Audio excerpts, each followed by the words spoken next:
एक शाम प्राची टीवी पर सीरियल देख रही होती है। तभी उसकी सास वहां आती है। अरे सीरियल में तो ऐसे मग्न है जैसे आज रात का खाना पड़ोसी आकर बनाएंगे। मुझे पता ही नहीं था आपने अपने बेटे की शादी पड़ोस में भी की हुई है। हैं? मतलब? मतलब इस घर में सारा काम बहू ही करती है, आप तो सिर्फ खर्राटे मारती हैं। अच्छा जी, फिलहाल तो तुम आराम फरमा रही हो, चलो जाओ, ये मेरे टीवी देखने का समय है। आहा, इसीलिए मुझे भगाया जा रहा है। सॉरी, अब तो बिल्कुल नहीं जाऊंगी। प्राची की इस बात पर दोनों सास बहू के बीच टीवी रिमोट के पीछे बच्चों जैसे छीना झपटी शुरू हो जाती है, जिसके बीच श्लोक भी काम से घर वापस आ जाता है। हाँ, आज मेरी चूहे बिल्ली की जोड़ी किस बात पर झगड़ रही है? अरे तेरे बीवी मुझे टीवी ही नहीं देखने दे रही। अरे तुम्हारी मम्मी मुझे खाना बनाने के लिए फोर्स कर रही है। अरे वाह, ऐसे बेतुके रीजन पर तो बच्चे भी झगड़ा नहीं करते। अरे मुझे कुछ मत बोल, सब इसने ही शुरू किया है। हाँ हाँ, जैसे आप तो बहुत दूध की धूली है ना। अरे बस, दोनों चुप। प्राची जाओ, खाने की तैयारी करो। और माँ तुम छोड़ो, तुम्हें क्या बोलूं, शांति से अपना सीरियल देखो, मुझे दोबारा लड़ने की आवाज सुनाई नहीं देनी चाहिए। ऐसा बोलकर श्लोक वहां से चला जाता है, जिसके पीछे पीछे प्राची भी कुछ न कुछ बड़बड़ाते हुए रसोई में चली जाती है। हाँ हाँ, सासू जी को तो कुछ बोलेंगे ही नहीं, बस मुझ पर ही हुक्म चलता है, खाना बनाओ, जैसे मैं इनके घर में खाना बनाने के लिए आई हूँ। इसी तरह शाम बीतती है और रात को श्लोक और प्राची की सास खाना खाकर सोने चले जाते हैं, लेकिन प्राची गुस्से में कुछ खाए बिना काम में ही लगी रहती है। इस घर में किसी को घंटा फिक्र नहीं पड़ता मैं खाऊं या भूखी रहूं। प्राची कुछ देर के लिए रसोई से बाहर जाती है और जैसे ही वापस आती है तो वहां दूध का भरा ग्लास देखकर हैरान रह जाती है। फिक्र पूरी है, बस दिखाना नहीं है। प्राची दूध पीकर सोने चली जाती है और अगली सुबह एक बार फिर सास बहू का कार्टून नेटवर्क स्टार्ट हो जाता है। ये तुमने ही किया है। अरे अजीब जबरदस्ती है, मैं बोल रही हूँ मैंने कुछ नहीं किया। दोनों ने मिलकर पूरे घर को पागल खाना बनाया हुआ है। यहाँ कोई नॉर्मल इंसान तो रह ही नहीं सकता, इसीलिए अब पड़ोसी क्या रिश्तेदार भी घर आने से कतराते हैं। और सुन बेटे, तू भी चंगा, तेरी माँ भी चंगी, तेरी बीवी भी चंगी, रिश्तेदार।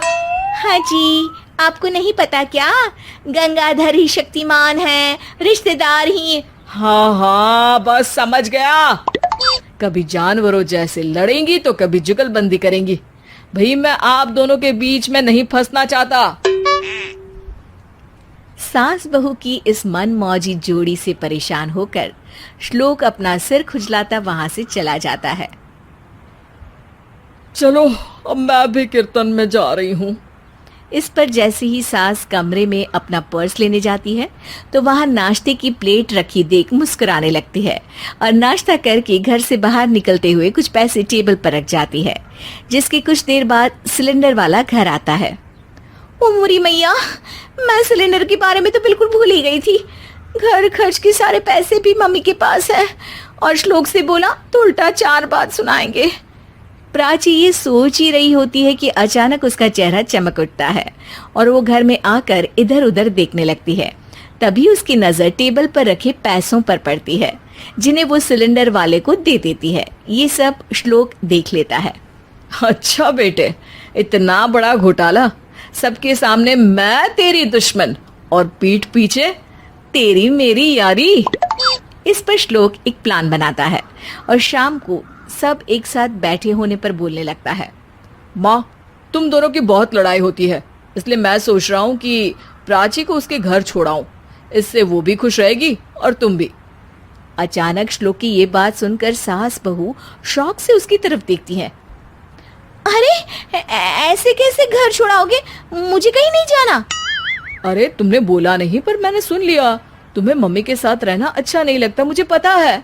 अरे वाह, अरे जब बहू खुद कुछ काम बोले तो वो तुझे सुनता नहीं, और अब जो इसने बोला ही नहीं वो तू समझ गया। जब उसे नहीं जाना तो फिर जबरदस्ती क्यों कर रहा है? अच्छा, फिर आपको मौसी के घर छोड़ाता हूँ, बस अब आप दोनों एक घर में एक छत के नीचे नहीं रह सकती। मैं इस टॉम एंड जेरी की जोड़ी को और नहीं झेल सकता। है? ऐसे कैसे नहीं रह सकते? तुम्हें इतनी दिक्कत है तो तुम्हारा बोरिया बिस्तर पैक कर देती हूँ, लेकिन मम्मी जी कहीं नहीं जाएंगी। बिल्कुल यही सुनना था मुझे। अगर दोनों में इतना ही प्यार है फिर हर वक्त ये लड़ाई का नाटक क्यों करती हो?